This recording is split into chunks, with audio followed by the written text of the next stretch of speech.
Now I'm going to discuss with the golden rules of debit and credit with some example. So we can consider this example of a business transaction related to Mr. John, who is the owner of the business and want to start business.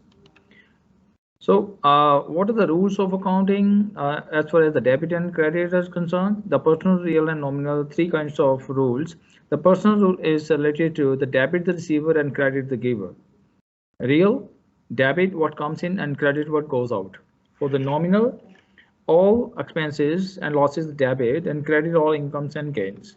So personal account is related to all the persons, maybe the name of the person, name of the organization. Real things that we can see and touch, even the cash or like tangible aspects of the business, like say is the furniture, machinery, land and building. Nominal is related to all expenses and losses, incomes and gain. So business is proposed to be started. Mr. John proposed a business and ready to start the business. There are no elements affected by this transaction because this is the proposed. The money is not involved. So there will be no any transaction. Right. So now the started business with the capital $50,000 and when the owner, Mr. John has started business, he brought a $50,000 cash. So cash is coming in the business. So cash is real and debit what comes in. On the other side, who is giving this money? Mr. John is the owner of the business, giving this money in the business. So credit the giver. So that belongs to the personal account. So cash account debit to John's capital account. This is the explanation here that I have completed. Like John's capital, personal and is the name of the person. Then this is the personal account. Cash is the tangible aspects of the assets, and this is the real account. This is the first transaction that we have done. The second transaction here is bought furniture for cash at $25,000. So furniture has come in the business, right? So debit what comes in. This is the real account. So furniture account debit. Cash has gone from the business, right? So this is credit what goes out. So that is the cash. So the two elements are affected in the transaction, furniture account debit and the cash account credit here. So in the explanation, you can see the furniture is the tangible aspects of the business, and this is also assets and comes into the real account. And the cash account we can see and touch the same thing. This is also the real account as furniture is. So one is coming and one is going. What is the meaning? It means that the value of money is increasing in case of furniture and the value of money is decreasing in case of cash. So when there is an increase, we will debit the assets. When there will be a decrease, then we will credit the assets. The third transaction we have, this is also the cash transaction. We bought goods for cash, $25,000 from Messrs. Leo Brothers. So since the goods are bought by paying cash, the value of goods increased by $25,000 and the cash available with the business would reduce by $25,000. It means cash has gone from the business and the purchase we have purchased goods and goods we can see these are the tangible aspects of the business we can see and touch. So debit what comes in and credit what goes out, right? So in this case goods are tangible and we can consider this as a real. And on the other side the cash is going from the business, so cash is also tangible and this is also the real. The next journal entry we can see here. Before going to the next one, just remember one thing. Vendor name is irrelevant in cash business or cash purchases. So though the goods have been purchased from Messrs. Leo Brother, their name has no relevance while the transaction is being considered for accounting purpose since the purchase is for cash. Right? So next we have bought goods from Mr. Sean on credit for $10,000. In the previous entry, we bought goods on cash, but now in this entry, we bought goods on credit. Whenever that we bought goods on credit, that definitely that the name will come in the business. So that will become our creditors because we have purchased goods and definitely we will pay money. So that will be our account payable. So in this case, what is happening? We are buying some goods. The goods has come in the business. This is the real we can see and touch. And for the real account, debit what comes in and credit what goes out. In this case, the goods are coming, so that's why the value of the money has increased, and debit what comes in, right? So this is the interpretation according to the increase or decrease of values of assets, as well as according to the golden rules of debit, golden rules of debit and credit in accounting. And Mr. Sean is the account payable. Definitely, we will pay money to Mr. Sean. This will become a liability of our business. Whenever you see find any name of the person, name of the organization, name of the bank, even name of the owner, then definitely that will be the personal account. So Mr. Sean is a personal account and is a person, and it falls under the personal account. So credit the giver. In this case, what will be the rule? Credit the giver. Mr. Sean has given goods to us, so that's why this is credit the giver. So next entry that we have, sold goods for cash. So once the goods have been sold on cash, we receive cash from other parties, and the goods has gone.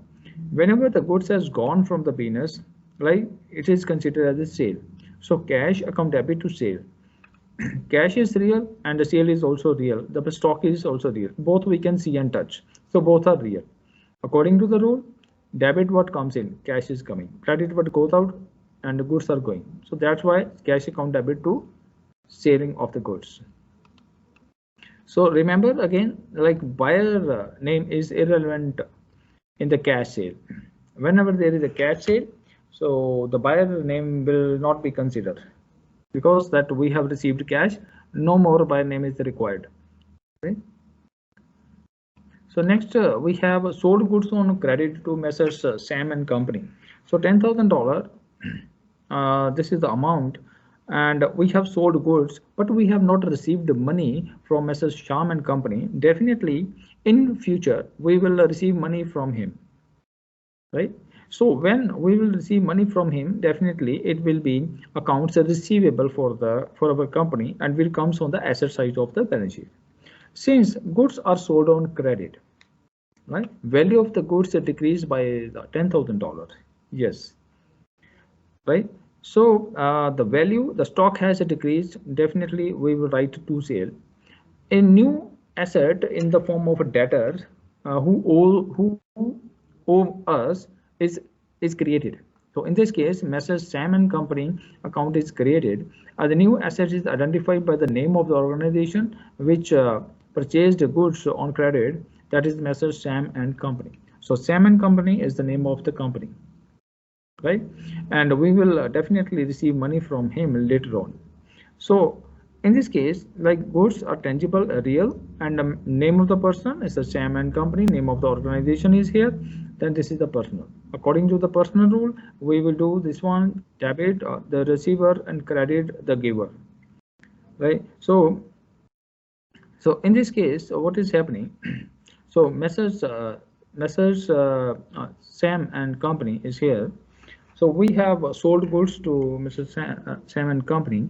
He is the receiver of the goods. So debit the receiver, and the sale has gone from the business. Sale is real account, credit what goes out. So that's why this is credit. Right. So next we can see paid cash into bank. It means the cash we have deposited in the bank. So already we have cash. So cash is real and the bank is a personal account, right? So when the cash is deposited in the bank, so what will happen, right? So cash balance will go down and the bank balance will go up. So who is receiving this money? The bank is receiving this money. So bank balance has increased. Whenever we say the assets value is increased, it will be debited. So bank account debit to cash. So cash is real.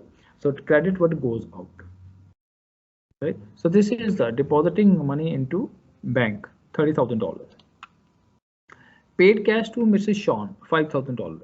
In the previous case, that what we did, we bought goods on credit, but now to Mr. Sean, $5,000 we are paying cash to him, right? So whenever that we are going to pay cash, first thing that comes in our mind that the cash has gone from the business. Cash is a real.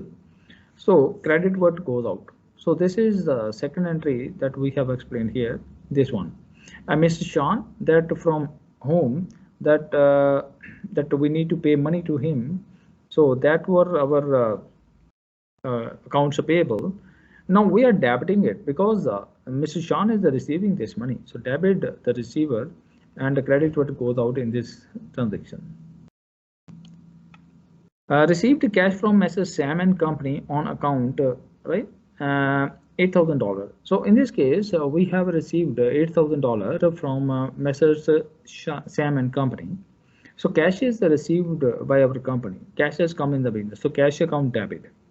On the other side, to Sam and Company, because that from Sam that we need to get money, right? So after maybe a couple of months that we have received money. Why we are receiving money? Because that we have sold goods on credit. When we sold goods on credit, then we see that list of debtors or list of account receivable that comes on the asset side of the balance sheet. So on the asset side, there were $8,000, but once we received it, then we will discredit it. Whenever that we are going to credit some assets, the value decreases, right? So let's say $10,000 minus 8,000. Now 2,000 is our sundry debtors or account receivable. Okay, so this is that some of the examples that we have taken to make you understand regarding how to put the transactions into the journal entry on the basis of the rules of accounting and debit and credit rules of accounting.